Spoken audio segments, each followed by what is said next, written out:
Here we have an ordinary glass of water. And the only reason why it is an ordinary glass of water is because there is an agreement between you and this, what is there, that it is an ordinary glass of water and not an ordinary glass of milk. Remember in The Matrix when Spoon Boy said, "Do not try and bend the spoon. That's impossible. Instead, only try to realize the truth." What truth? There is no spoon. There is no spoon? Then you'll see that it is not the spoon that bends. It is only yourself. there is no water, there is no milk, there's no this, but the agreement that I have with my perception and what is there is that it is a glass of milk. And the meaning that I give to the sensations that I'm experiencing is milk. And I ignore everything else that it is. The purpose of this video is to give you a bit of an understanding of what I'm doing here with these videos and what you are able to do with reality. How to create the best reality game, mystery story, in life. Don't fuck it up. Just kidding. You better fucking subscribe and like my video. I won't do anything if you don't. My dad was a great storyteller. At Christmas time, he would wake us all up as kids and he'd be dressed up like Santa Claus. So Christmas time was a very magical time for us because it was very real. One time, the roof caved in our living room while we were asleep, and he went through the house and tied all our clothes in knots, and he told us that flying baboons crashed through the roof and came and tied all our clothes in knots. But my favorite story that he told me was one that he actually believed. And this story was that of Jesus coming back to the earth. And I just want to make a note that I'm not religious, but listen to this story. Now, I knew all about this story by the age of 7. The reason why this story was so exciting for me was because of what earth would be like once Jesus came back. The things that I was taught about this story was that our bodies would basically grow up to prime age. We would never suffer any sicknesses. We would not die. Our bodies would not be filled with blood. They would be filled with spirit matter. There would be no evil on the earth. There would be no violence and no suffering. Everyone would have what they wanted and needed. And everything that they did as far as work or a vocation would be what they loved doing. There would be no waste. Animals would not even kill each other, and we could interact with them without being harmed.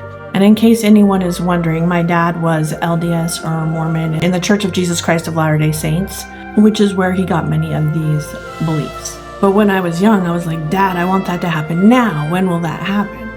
And he said, well, it can't happen until the people are ready. Like his people or the righteous people, or the people that believed this.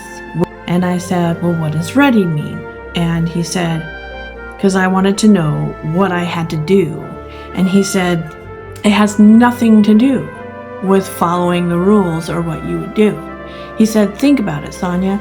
If Jesus came to the earth right now, most people would not recognize him, because to be able to live in a world like that, you have to think and perceive as Christ did. You have to have the mind of Christ. In other words, you have to think, perceive, and feel and understand reality the way that he perceives, thinks, feels, and understands it.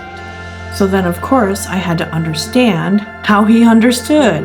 By the age of 7, I was already obsessed with this topic, and I had to understand the mind of Christ and how a person living in that reality would be. In my studying, I came to understand things in a very different way. I do not follow a religion. Here are some of the things that I've come to understand about reality. All the information in the universe, including the stuff that we do not perceive, is everywhere, and everything that in existence down to its smallest part contains the information of the entire universe. It is everything in superposition, not yet in form. All the information in the universe is everywhere. All of the information that is yet to be discovered, that is not discovered, is everywhere. Everything in existence contains every bit of information within it. But the reason why we don't see all of the universe in every object we perceive is because we block out the rest of the information to perceive what we perceive. And that which we perceive would be the physical thing reacting with our senses. So this cup of milk then, that I've drank halfway, is the universe. But I'm going to block out everything that is not a cup of milk. And what do I get? A cup of milk. We do this mostly unconsciously. We are not aware that we are doing this. The reason why particles are held together to form this cup of milk is because the meaning, the connections between the particles that we are giving it. So the electrons are actually exchanging. And that is how the particles seem like they form a solid here. We seen this solid and we had to have a physical explanation as to how it's held together.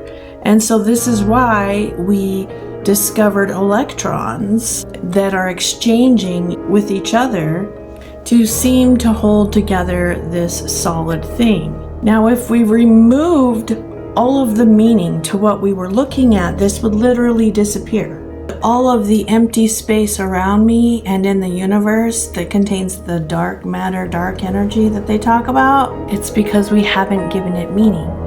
In other words, I could have a glass materialize in my hand if I was able to give it meaning. The stories that you tell are so important because of the meaning that is behind the stories. I could literally disappear and rematerialize in another location if I removed all meaning from me right here and gave it new meaning to me over there.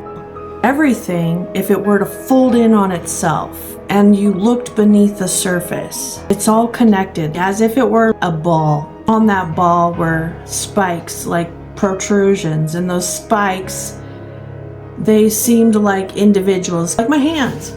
My hand is connected right here, and this entire thing is my hand. If I were to not look at the hand below my fingers, I would see individual fingers, and the individual fingers would look at each other and think that they were separate entities. One finger would think to get to this location, it would have to move through space and time to get to that location.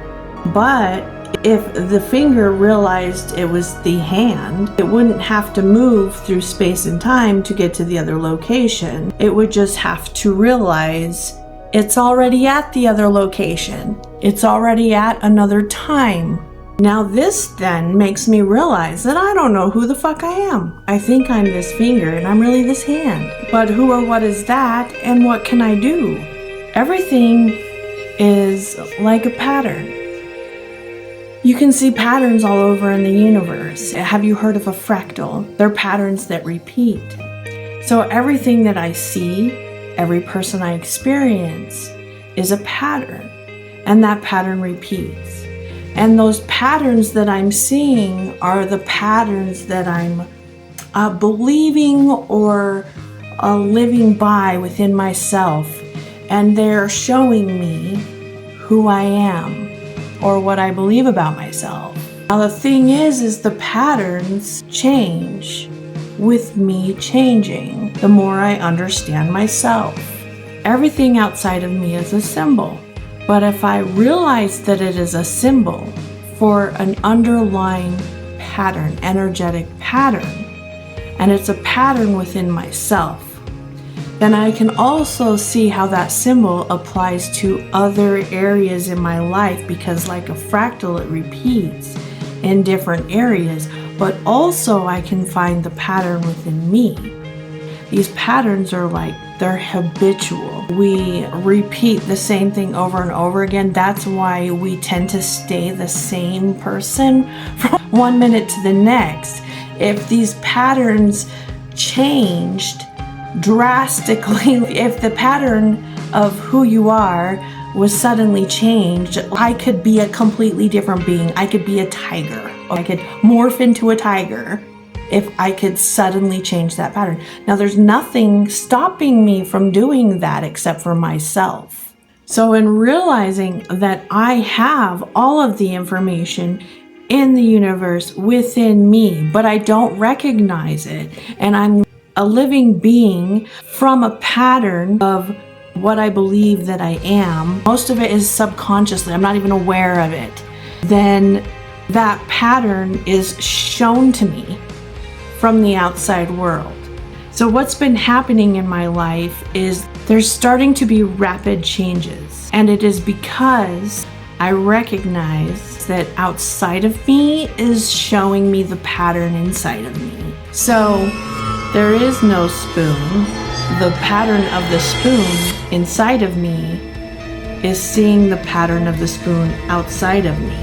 Knowing this, I realize that I have so many capabilities and so much power to actually make a difference in the world, to change the world, to live in that dream world that I imagined as a child when my dad told me that story, by being aware and transforming the pattern within me.